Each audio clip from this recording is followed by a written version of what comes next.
नमस्कार, मैं ऋचा वर्मा पटना से सिद्धेश्वरनामा यूट्यूब चैनल के सभी दर्शकों का हार्दिक अभिनंदन करती हूँ तथा इसके संचालक एवं संस्थापक आदरणीय श्री सिद्धेश्वर सर के प्रति अपना हार्दिक आभार प्रकट करती हूँ।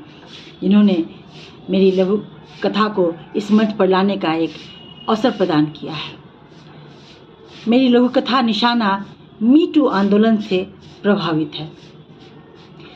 आप सबको याद होगा 2018 में मी टू आंदोलन बहुत ही चर्चा में आया था, जिसके अंतर्गत बहुत सारी महिलाओं ने और खासकर बॉलीवुड के महिलाओं ने अपने साथ हुए यौन उत्पीड़न, यौन हमलों या बलात्कार जैसी बातें जो उनके साथ उनके अतीत में भी घटित हुई थी या वर्तमान में घटित हो रही थी, उन सब को मीडिया के समक्ष प्रस्तुत किया और उसे प्रकाशित करने का हिम्मत दिखाया था।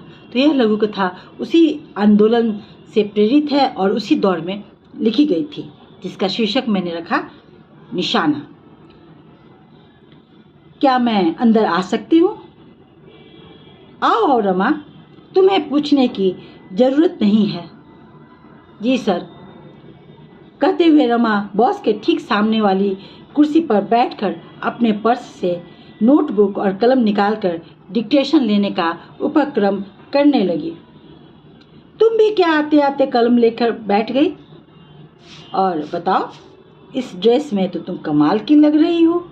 कहते हुए बॉस ने टेबल के उस तरफ बैठी रमा का हाथ धीरे से दबा दिया।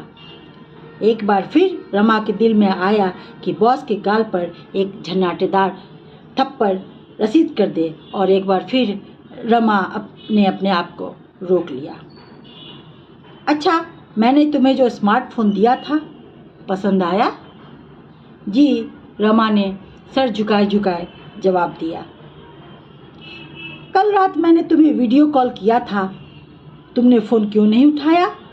कहते कहते बॉस अपनी कुर्सी से उठकर रमा की कुर्सी के पीछे जाकर खड़े हो गए और उन्होंने अपना हाथ उसके कंधे पर रख दिया। मुझे पता नहीं चला, रमा ने संक्षिप्त सा जवाब दिया। पता नहीं चला? देखो, कहाँ है तुम्हारा मोबाइल? कहते हुए बॉस रमा के पर्स में हाथ डालने ही वाले थे कि रमा ने खुद से मोबाइल निकालकर उसका स्क्रीन ऑन कर बॉस को थमा दिया। मैंने तुम्हें फेसबुक पर फ्रेंड रिक्वेस्ट भेजी थी। कहते कहते उन्होंने फेसबुक खोल लिया।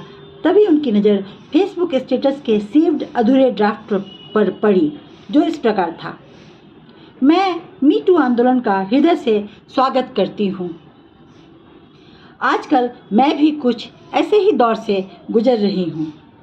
उस वातानुकूलित कमरे में भी बॉस के माथे पर पसीने की बूंदें चमकने लगी। मिस रमा, आप जाकर अपनी सीट पर बैठें, मैं ड्राफ्ट वहीं भिजवा देता हूँ, आप टाइप करके मेल कर देंगी। रमा ने अपना सामान उठाया और कमरे से निकल गई। उसके होठों पर मंद मुस्कान थी, तीर निशाने पर लगा था। धन्यवाद।